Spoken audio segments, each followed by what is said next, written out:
Oke, hadir kembali Arbi Alfarisi dan kita akan membahas bagaimana tips and triknya ketika kita menghindari yang disebutnya kejahatan hipnotis. Pisau tuh bisa dipakai untuk memotong sayuran, buah. Pisau tersebut bisa membunuh, begitu juga dengan hipnotis. Jadi kalau misalnya kita disambungkan dengan kejahatan, ya bisa juga, tapi pada dasarnya hipnotis nggak bisa buat kejahatan karena hipnotis tersebut harus ada kesepakatan. Kalau misalnya kita sepakat untuk diterapi atau dihipnotis, mereka bisa dihipnotis, tapi kalau misalnya nggak bisa, ya nggak bisa. Terus apa yang terjadi di kehidupan masyarakat yang sering terjadi tentang orang-orang bilangnya, oh saya kena hipnotis, oh saya kena gendam, segala macam.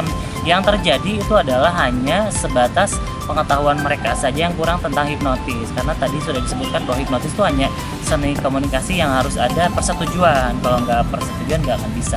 Ada beberapa teknik kejahatan yang disebut orang-orang kena hipnotis. Yang pertama itu tekniknya disebutnya misdirection. Misdirection itu pada dasarnya orang biasa itu hanya mengingat 4-9 titik fokus. Oke, 9-9 titik fokus. Jadi ketika orang lain itu ditambahkan satu fokus yang lain yang jadinya 10, dan titik fokus yang pertama itu akan hilang atau berganti dengan fokus yang lain, karena manusia tuh hanya mengingat 4-9 titik fokus. Ketika ditambahkan jadi 10, fokus yang pertama itu akan hilang. Contohnya misalnya kita sering kehilangan korek. Kalau misalnya kita ke tongkrongan nih, kalau misalnya mau menghilangkan sesuatu, main ke tongkrongan. Kenapa bisa seperti itu? Korek aja hilang, apalagi permasalahan yang lain misalnya kayak gitu. Karena kenapa? Ketika kita disuguhin korek, misalnya kita minjemin korek ke teman, nah kita ngobrol tuh yang lain, itu fokus pertama tuh korek. Entah itu ada yang peping, entah itu ngobrolin masalah kerjaan, masalah percintaan, masalah perselingkuhan dan segala macam. Fokusnya akan bertambah dan lebih dari 10 titik fokus, dan yang terjadi adalah fokus pertama hilang. Dari tongkrong itu pulang dan akhirnya korek hilang, lupa. Dan itu yang terjadi di masyarakat sebenarnya, dan itu adalah teknik misdirection. Oke, untuk kejahatan yang lain biasanya ada yang sering kena telepon. Biasanya kejahatan telepon itu bukan hipnotis sebenarnya, sisi lemah secara alamiah. Yang pertama itu adalah ketika manusia tersebut panik, ketika manusia tersebut kaget, dan ketika manusia tersebut sedih.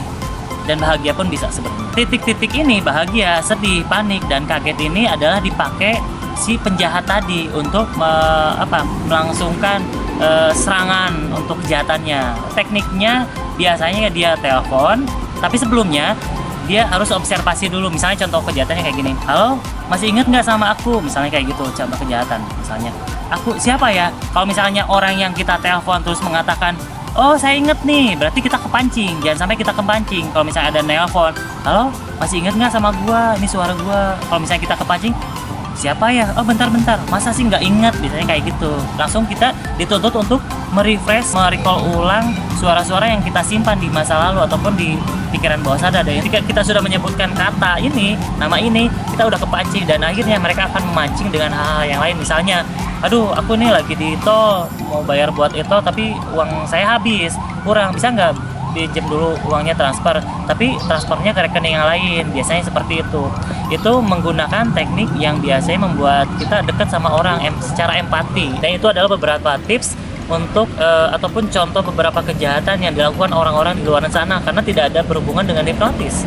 Karena hipnotis pada dasarnya harus ada persetujuan. Yang tadi yang dilakukan oleh orang-orang kejahatan tersebut adalah orang-orang menggunakan misdirection dan menggunakan titik lemah manusia, yaitu kaget, bingung, panik, dan bahagia. Terima kasih untuk teman-teman yang sudah mengikuti di channel Arbi Alfarisi. Jangan lupa subscribe channel Arbi Alfarisi, dan jika kalian ingin mengikuti ataupun ikut sesi wawancara, sesi curhat terapi, kalian bisa komen di bawah ini atau di kolom komentar, ataupun kalian bisa DM ke Instagram Arbi Alfarisi Official. Terima kasih. Assalamualaikum warahmatullahi wabarakatuh.